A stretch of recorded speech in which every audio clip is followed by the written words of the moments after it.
ಸರ್ಕಾರ ಒಟ್ಟು ಮೋಸದ ಸರ್ಕಾರ ಸರ್. ಆಟೋದವ್ರ ಜೀವನನೇ ಹಾಳು ಮಾಡಿಬಿಟ್ರು ಕಾಂಗ್ರೆಸ್ ಸರ್ಕಾರ. ಪ್ರತಿಯೊಂದು ಹಾಳು ಮಾಡಿಕೊಟ್ರು. ಅವ್ರು ತಿನ್ನೋಕ್ಕೆ ಸಲುವಾಗಿ ಸರ್ಕಾರ ನಡೀತಾ ಇದೆ ಅಷ್ಟೇ. ರೇಟ್ ಪ್ರತಿಯೊಂದು ಹಾಲೊಂದು ಮೊಸರದು, ಆಮೇಲೆ ರಾತ್ರಿ ಹೊತ್ತು ನಾವು ತೈಲ ತಗೋತೀವಲ್ಲ ಅದು ಪ್ರತಿಯೊಂದು ಜಾಸ್ತಿ ಮಾಡವ್ರೆ. ಒಂದಲ್ಲ ಎಲ್ಲ ಭರ್ಜರಿ ವ್ಯಾಪಾರ ಹಬ್ಬದ್ದು. ಯಾಕೆಂದರೆ ಇದು ಯುಗಾದಿ ಹಬ್ಬ ಮೇಯ್ನ್ ಅಲ್ವಾ ಸರ್ ಎಲ್ಲರಿಗೂ. ಅದರಿಂದ ಎಲ್ಲ ಥರದ ಹೂವೊಂದು ಪ್ರತಿಯೊಂದು ಸಿಕ್ಕಾಪಟ್ಟೆ ರೇಟು, ಭರ್ಜರಿ ವ್ಯಾಪಾರ ನಡೀತಾ ಇದೆ, ಭರ್ಜರಿ ಹಬ್ಬ ನಡೀತಾ ಇದೆ. ಸರ್ಕಾರ ಒಟ್ಟು ಮೋಸದ ಸರ್ಕಾರ ಸರ್. ಆಟೋದವ್ರ ಜೀವನನೇ ಹಾಳು ಮಾಡಿಬಿಟ್ರು ಕಾಂಗ್ರೆಸ್ ಸರ್ಕಾರ.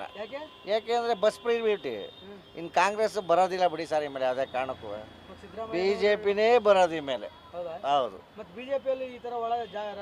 ಇರ್ಬೋದು ಸರ್. ಈ ಥರ ನಡೀತಾ ಇದಲ್ಲ ಈಗ. ನಮ್ಮ ಆಟೋದವ್ರಿಗೆ ಈ ಥರ ಹಿಂಸೆ, ಹೆಂಗಸಿಗೆ ಬಸ್ ಪಾಸ್ ಫ್ರೀ ಮಾಡಿ ಅದೊಂದು ಹಿಂಸೆ, ಎಲ್ಲ ಪ್ರತಿಯೊಂದು ಹಾಳು ಮಾಡಿ ಕೊಟ್ರು. ಅವ್ರು ತಿನ್ನೋಕ್ಕೆ ಸಲುವಾಗಿ ಸರ್ಕಾರ ನಡೀತಾ ಇದೆ ಅಷ್ಟೇ. ಕಾಂಗ್ರೆಸ್ ಯಾವುದೇ ಕಾರಣಕ್ಕೂ ಬರಲ್ಲ ಸರ್. ಯಾವ್ದು ಮಾಡಿ ನೋಡಿ, ನೀವೇ ನೋಡ್ತಾ ಇದ್ದೀರಾ ಹಳ್ಳ ಗುಂಡಿಗಳ. ನೀವೇ ನೋಡ್ತಾ ಇದ್ದೀರಲ್ಲ ಸರ್ ಹಳ್ಳ ಗುಂಡಿಗಳ. ಹಾಲಿನ ರೇಟ್ ಪ್ರತಿಯೊಂದು ಹಾಲೊಂದು ಮೊಸರದು, ಆಮೇಲೆ ರಾತ್ರಿ ಹೊತ್ತು ನಾವು ತೈಲ ತಗೋತೀವಲ್ಲ ಅದು ಪ್ರತಿಯೊಂದು ಜಾಸ್ತಿ ಮಾಡವ್ರೆ. ಒಂದಲ್ಲ ಎಲ್ಲ. ಇವತ್ತು ನೋಡಿ 70 ರೂಪಾಯಿ ಮಾರು 150 ರೂಪಾಯಿ. ಇವತ್ತು ಹೆಂಗೆ ಮಾಡ್ತಾರೆ? 150 ರೂಪಾಯಿ ಮಾರು. KG 150 ರೂಪಾಯಿ. 75 ರೂಪಾಯಿ 80 ಇದ್ದದ್ದು ಇವತ್ತು 350 KG. ಅತ್ತಾಗ ನೋಡಿದ್ರೆ ಗ್ಯಾಸ್ ಬಂಕಲ್ಲಿ ರೇಟ್ ಜಾಸ್ತಿ. ಇತ್ತಾಗೆ ನಮಗೆ ಪ್ಯಾಸೆಂಜರ್ ಇಲ್ಲ. ಅದೇನೋ 40 ರೂಪಾಯಿ ಮಾಡ್ತೀನಿ ಮೊನ್ನೆಯಿಂದ ಅಂತ ಹೇಳ್ತಾವ್ರೆ. 40 ರೂಪಾಯಿ ಮಾಡ್ತಾಯಿಲ್ಲ. ಮಿನಿಮಮ್ 30 ರೂಪಾಯಿನೇ ಅದೇ. ಸಿದ್ದರಾಮಯ್ಯ ಇಳಿಬೇಕು ಸರ್ ಫಸ್ಟು. ಸಿದ್ದರಾಮಯ್ಯ ಇಳಿಲೇಬೇಕು.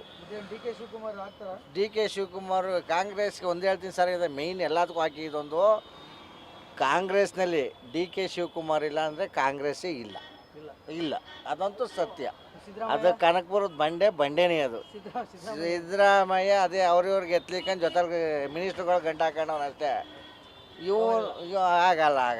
ಸಿದ್ದರಾಮಯ್ಯ ಕೈಲಿ ಏನೂ ಆಗಲ್ಲ. DK ಶಿವಕುಮಾರೇ DK Shivakumar. ಅದೇ ಕೊಡಲ್ಲ ಅಂತ ಇವರು ಒದ್ದಾಡ್ತಾರೆ. ಇವ್ರ ಕಡೆ ಮಿನಿಸ್ಟ್ರುಗಳು ಜಾಸ್ತಿ ಕೌಚ ಹಾಕೊಂಡವ್ನು ಸಿದ್ದರಾಮಯ್ಯ. BJP ಬಂದ್ರೆ ಹೋಯ್ತು. ಕಾಂಗ್ರೆಸ್ ಇಲ್ಲ ಅಂತ ಅಲ್ಲಿಗೆ.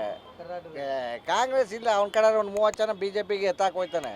ಎಲ್ಲೆಲ್ಲಿ ಬೇಕೋ ಗುಜರಾತಲ್ಲಿ ರೂಮ್ ಮಾಡ್ಕೊಂಡು ಕೌಚ ಹಾಕತ್ತಾನೆ ಎಲ್ರು, ಕೊಂಟ್ಕತ್ತಾನೆ ಎಲ್ರು. ಒಟ್ಟಾರೆ ಸರ್ DK ಶಿವಕುಮಾರ್ಗೂ ಕೊಡಬೇಕು 1-2 ವರ್ಷ. ಅವ್ರ ಆಡಳಿತನೂ ನೋಡಬೇಕು ಇವರು. ಎಲ್ಲ ನನಗೆ ಬೇಕು ಅಂದರೆ ಅವರು ಮಾತಾಡಿರೋ ಅಂತ ಉಳಿಸ್ಕೋಬೇಕು ಸಿದ್ದರಾಮಯ್ಯನವರು. Beat plus Karnataka.